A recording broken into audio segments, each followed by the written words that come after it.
Hello and welcome to the daily discussion on D2Football.com.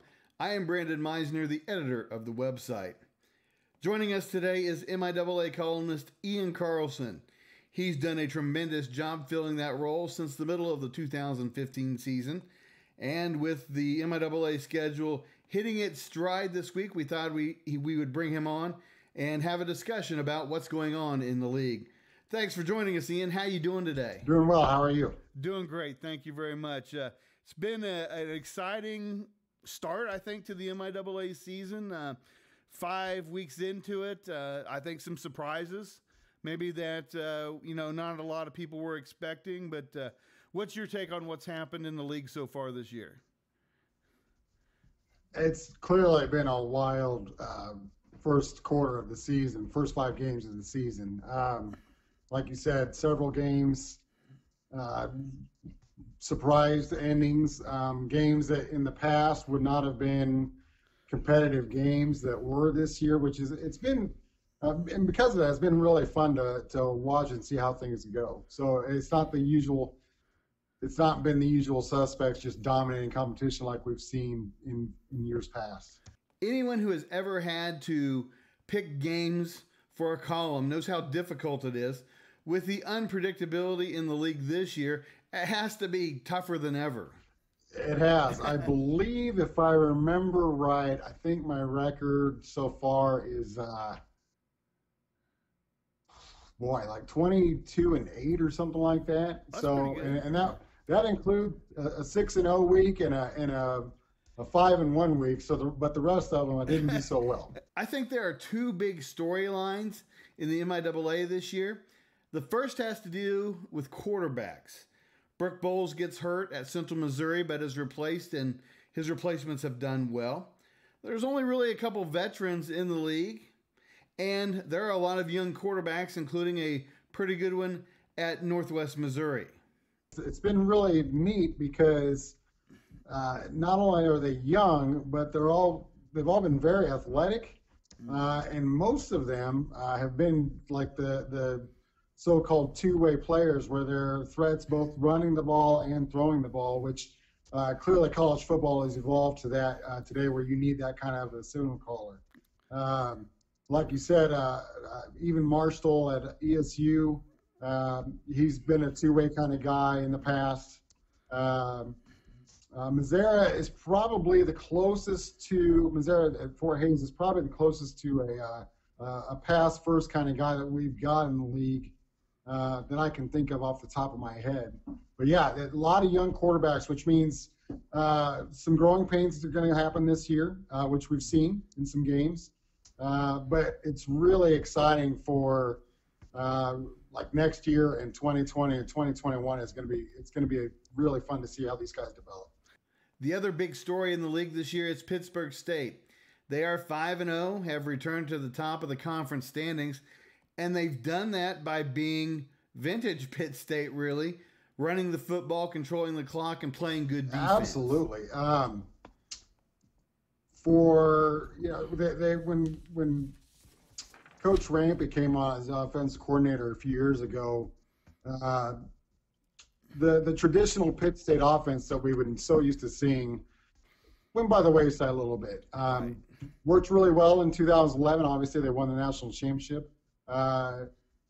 After Zach Dickey graduated the next year, Anthony Avanoa took over, and all of a sudden Pitt State, who for decades has been known as a run-first, 3 yards in a cloud of dust kind of offense, went to a predominantly pass-first offense. I mean, they still tried to be balanced when they could, but no question they were a passing-heavy offense there for a few years. Last year, in the first few games, that obviously did not go well. And Coach Beck decided he was going to make a change in philosophy. And since then, they had some rough spots in the Washburn game because that was the first game where they really adopted that and kind of fell on some hard luck in a few situations there. But the next week, they played Fort Hays in a pretty darn tough game, played them really close. First, of course, we all know Fort Hays finished undefeated, went to the playoffs. But that was, to me, that was the beginning of the streak. And then, of course, we know that since then they haven't lost since that game, so including a bowl win last year. So they've kind of gone back to their old roots in a way. Right. But yeah, I agree. The transformation they've made over the past 10, 11 games now has been tremendous. I think for opponents of Pitt State, the toughest thing is the fact that Pitt State is always on schedule, always at 3rd and 2, and you know they're going to make it. It's the same type of frustration in a way that teams face when they're facing a quarterback who can pick up a 3rd and 12 with their legs and get a first down. Incredibly frustrating for the other team. That's a great point. Again, yeah, it kind of goes back to the old days when they were running the veer. Right. Yeah, they just 3rd and short. You're obviously going to be much more successful in those situations. But again, to your point as well, the big key for them is they're definitely limiting the opportunities for the other offense, which is it's making things easier on their own defense. And probably that's a big reason why they're leading the conference this year in total defense. And another thing I think is frustrating about that is when they have so few possessions, the opposing offense feels like it has to maximize every drive. But moving on, this is a great matchup this week. 2 traditional powers in the MIAA. Northwest and Pitt will face off at Carney Smith Stadium. In the past, even when one was favored, it's kind of been a game that any team could win. But this year, I think there is more anticipation than there has been in a really long time because it truly is a toss-up. I agree. In the past decade, clearly Northwest was on a heck of a streak that may not be matched. It could be matched in the future, but it's been pretty darn tough. Right. But even then, there were still, like you said, those years where 2014 is a good example. Northwest was undefeated. They were on a pretty healthy winning streak. Had Pitt for homecoming, and all Pitt did was go in and win that game by double digits and made it look pretty easy, really. Right. So you have that, and then last year was weird because Pitt was, I think they were about 2 or 3 games into that streak when this game came last year. Right. And Northwest, again, coming in, they had the better record. They were undefeated and had a 40, or not quite a 40. They were trying to, they were coming up on Grand Valley's record win streak. Went down to Pitt and really, even though they had that win streak, the offense was not to the standards that school's used to having. Right. And so when Pitt won, it was not a big surprise. It really wasn't. So, right. But this year, I completely agree with you. It's truly one of those games where I think, especially being in Pittsburgh, it's going to be the Gorillas are probably going to be slightly favored. But this is probably as close to a 50-50 game that we've had in this series for a while. Pittsburgh State is coming into the game undefeated. Northwest Missouri has 1 loss, that to Central Oklahoma. Have you started looking at how a loss by either team might affect their playoff chances? Well, that's a great question. I think after this week we can really start taking a look.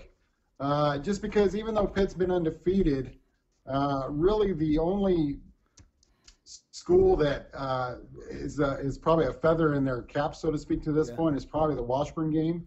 Perhaps the Hornets at Emporia as well. Okay. But the other games were all games that they were probably supposed to win regardless of what kind of year they're going to have. So they're really coming into their meat of their schedule right now.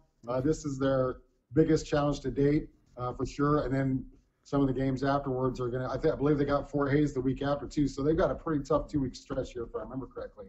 But yeah, next week I'll really start digging into how we're looking for the playoffs. In this region, typically if you've got 2 losses – right, you need some help to get in. We've had some exceptions to that rule here and there over the past few years, but generally, if you've got 2 losses, you're going to need some help, and you do not control your own destiny.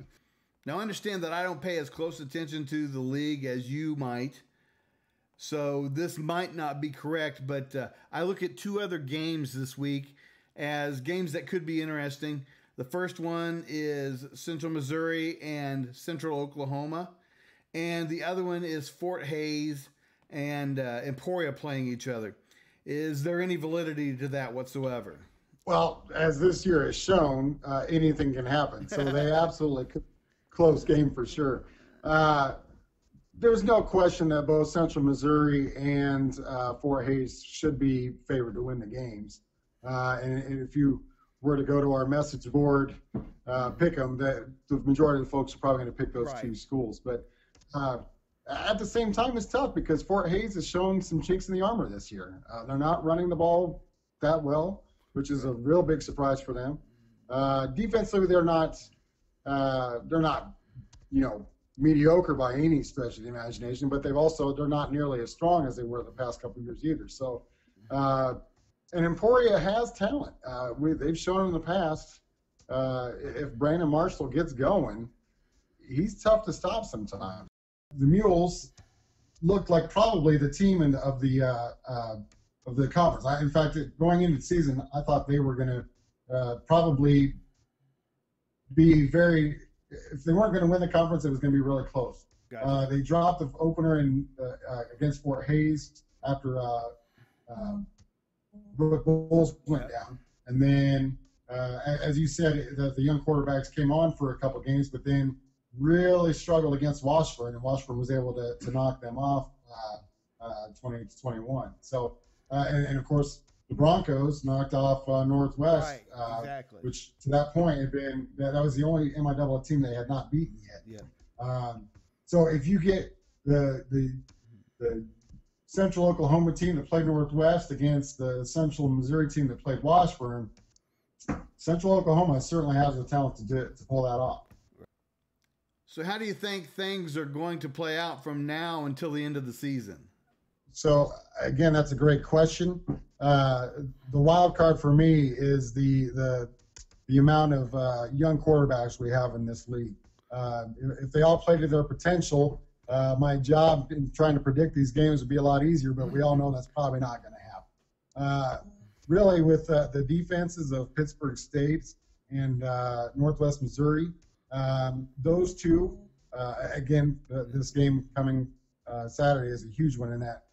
As far as the league title goes, and that may kind of give me a better idea after that game and how that game goes down. But to me, in Division II football, you've got to play defense, and that's how Northwest has won the past. That's how they went 55-2 in those 4 years. It's how Fort Hays won the conference last year. Even Pitt State back in the day when they were national contenders all the time.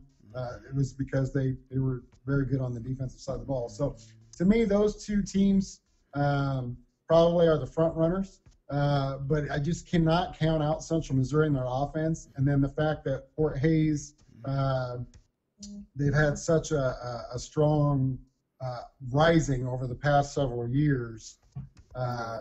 Any four of those teams winning the title is not going to surprise me. Although Central Missouri, again, they're back to the wall. They have to win out now. In my opinion, whether they can do that or not will be remains to be seen. But to me, they're going to have to win out. So they probably are the fourth of those teams. But right now, if I had to bet the house, so to speak, I would probably go ahead and put Pitt State there with their defense. And again, to the point you were talking about earlier with their ball control offense and the way they can move the chains that they've been able to do so far. Not exactly the greatest. In passing the ball at times, but at the same time, they've been effective when they've needed it as well, too. So as the game against Nebraska Carney showed. That's Ian Carlson. He is the MIAA columnist on D2Football.com. Thanks as always for watching and supporting D2Football.com. If you enjoyed this video and want more, leave a thumbs up and subscribe. If you are able and have the desire, there is a link in the description explaining how you can help us out. And remember, you can always join the discussion on the message board where the best fans in the D2 world hang out. This has been the daily discussion on D2Football.com. I'm Brandon Meisner. Thanks for watching. again.